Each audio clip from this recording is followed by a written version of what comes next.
आदाब, मैं हूं अरीबा खान और आप देख रहे हैं मैं मीडिया का सीमांचल बुलेटिन। अप्रैल में होने वाले बिहार एमएलसी चुनाव को लेकर पूर्णिया प्रशासन पूरी तरह तैयार है। जिला निर्वाचन पदाधिकारी सह जिला पदाधिकारी राहुल कुमार ने प्रेस को संबोधित करते हुए बताया कि आगामी चुनाव को लेकर नामांकन, स्क्रूटनी और नाम वापसी की प्रक्रिया पूरी हो चुकी है। नामांकन की अवधि में 9 मार्च से लेकर 16 मार्च तक कुल 8 उम्मीदवारों ने पर्चा दाखिल किया था। इसमें भाजपा, राजद, कांग्रेस व वीआईपी समर्थित उम्मीदवारों के अलावा 4 निर्दलीय उम्मीदवारों ने पर्चा दाखिल किया था। स्क्रूटनी में सबके कागजात पूर्ण पाए गए, लेकिन 21 मार्च को निर्दलीय उम्मीदवार अब्दुल मलिक ने नाम वापसी ले लिया। इसलिए अब चुनावी मैदान में कुल 7 उम्मीदवार हैं, जिनके भाग्य का फैसला 9000 से अधिक वोटर 4 अप्रैल को करेंगे। गौरतलब हो कि पूर्णिया क्षेत्र में पूर्णिया के साथ अररिया व किशनगंज मिलकर कुल 3 जिले हैं, जिसमें पूर्णिया में 14, अररिया में 9 और किशनगंज में 7 पोलिंग बूथ बने हैं। 30 प्रखंड है इस क्षेत्र में जहां पे मतदान केंद्र बनाने की अनुशंसा की गई है और स्टैंडिंग कमेटी से उसको अनुशंसित करके भेजा गया है निर्वाचन विभाग को। तो वहां पे प्रखंड विकास पदाधिकारियों के द्वारा दीवार लेखन का काम करवाया जा रहा है। सभी जगह चूँकि ये बैलेट से इलेक्शन होता है तो मत पेटिकाओं की सफाई, ग्रीसिंग वगैरह का काम भी किया जा रहा है। इसके अतिरिक्त कुल 17 कोषांग गठित किए गए हैं। इन सभी कोषांगों के द्वारा ससमय अपना काम संपन्न कराया जा रहा है। कार्मिकों का प्रशिक्षण एक चरण का हम लोगों ने 15 मार्च को करा लिया है। द्वितीय प्रशिक्षण 28 मार्च को निर्धारित है।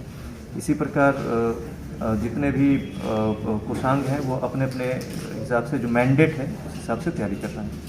सर, मतगणना केंद्र और राजगृह कहाँ बनाया जाएगा? देखिए, अभी हम लोगों ने उसकी अनुशंसा करके अभी भेजा है निर्वाचन विभाग को। एक बार अनुमोदित होकर आ जाएगा तो हम लोग ससमय उसकी सूचना प्रेस को भी और अभ्यर्थियों को भी हम लोग देंगे। सर, कुल 65 साक्षर महिला मुखिया नहीं है, तो उनके लिए क्या प्रावधान रखा गया है?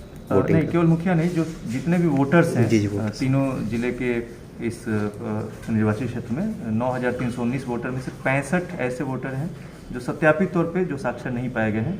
उनको असिस्ट करने के लिए निर्वाचन आयोग की तरफ से जो निर्देश है कि 18 वर्ष से ऊपर के व्यक्ति को अलाउ किया गया है, जो मतदान केंद्र पे जाके उनको ये बता सकते हैं कि उनको असिस्ट कर सकते हैं वोटिंग के पूरे प्रक्रिया में। यहाँ ये भी बता दें कि मैं मीडिया ने एमएलसी प्रत्याशियों का इंटरव्यू सीरीज शुरू कर दिया है। इस सीरीज में पूर्णिया, अररिया, किशनगंज क्षेत्र से कांग्रेस उम्मीदवार तौसीफ आलम का इंटरव्यू हमारे चैनल पर पब्लिश किया जा चुका है।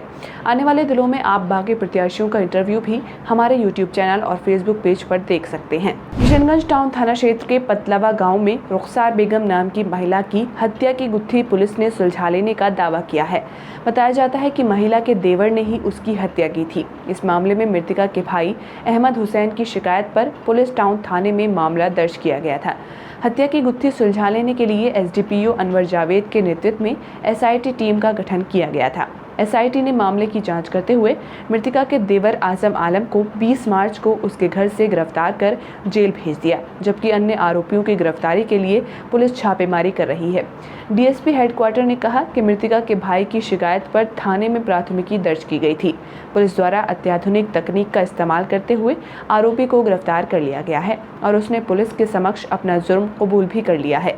इसकी गंभीरता को देखते हुए त्वरित रूप से इसमें कार्रवाई शुरू की। उसके बाद इन्होंने जो भी आसूचना संकलन हो सकता था, जहां से भी इस बारे में जानकारी मिल सकती थी, इन सभी बिंदुओं को जांच करते हुए तथा तकनीकी सहायता को प्राप्त करते हुए 20/3 को अर्थात कल शाम में इन्हें जो है गिरफ्तार किया।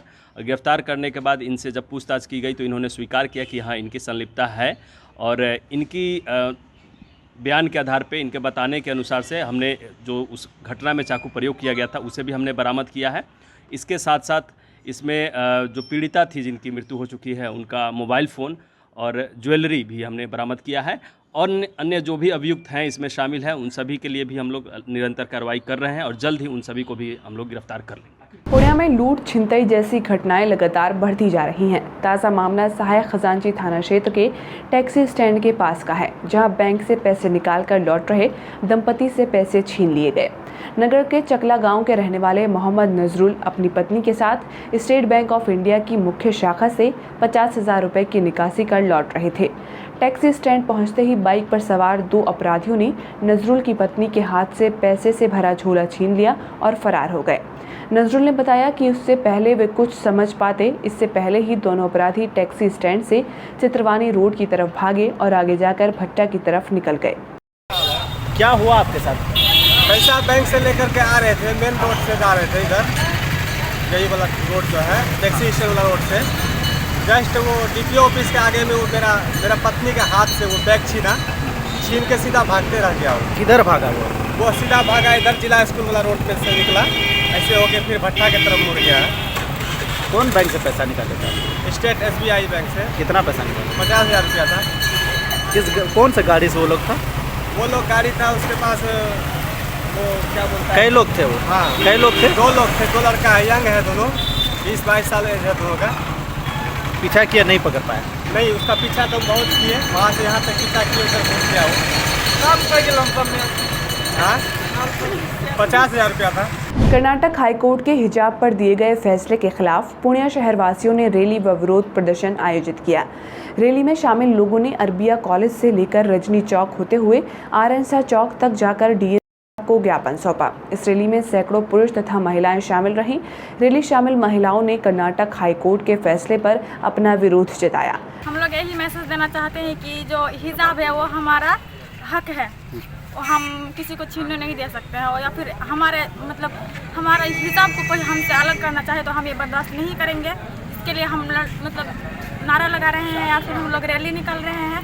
हम लोग इसको अपना अधिकार है और हमारा अधिकार ही रखना चाहते हैं। फिल्म द कश्मीर फाइल्स को देखने के लिए सिनेमाघरों में भारी संख्या में दर्शक पहुंच रहे हैं। वहीं दूसरी तरफ मुस्लिम बहुल्य जिला किशनगंज में भाजपा के पूर्व विधायक सिकंदर सिंह और भाजपा कार्यकर्ताओं ने स्थानीय लोगों को इस फिल्म को देखने के लिए सिनेमा हॉल के फ्री टिकट दिए हैं। फिल्म शुरू होने के पहले ही पूर्व विधायक सिकंदर सिंह ने सिनेमा हॉल के बाहर नारियल फोड़ा और हॉल के भीतर जय श्री राम के नारे लगते रहे।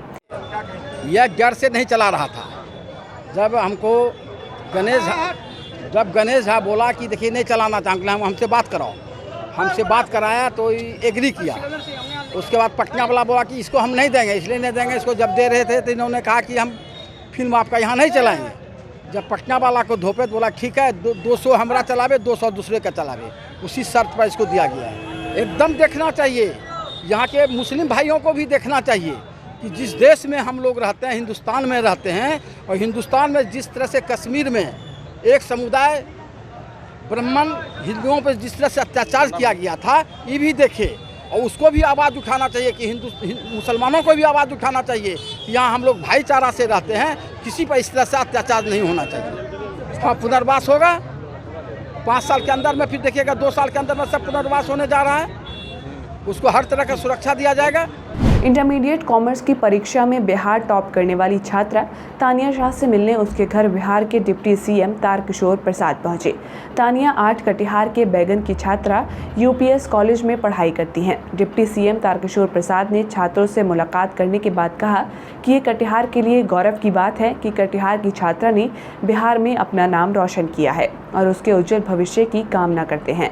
उन्होंने कहा कि छात्रा को अगर पढ़ाई में आगे मदद की आवश्यकता होगी तो वह उसकी मदद करेंगे।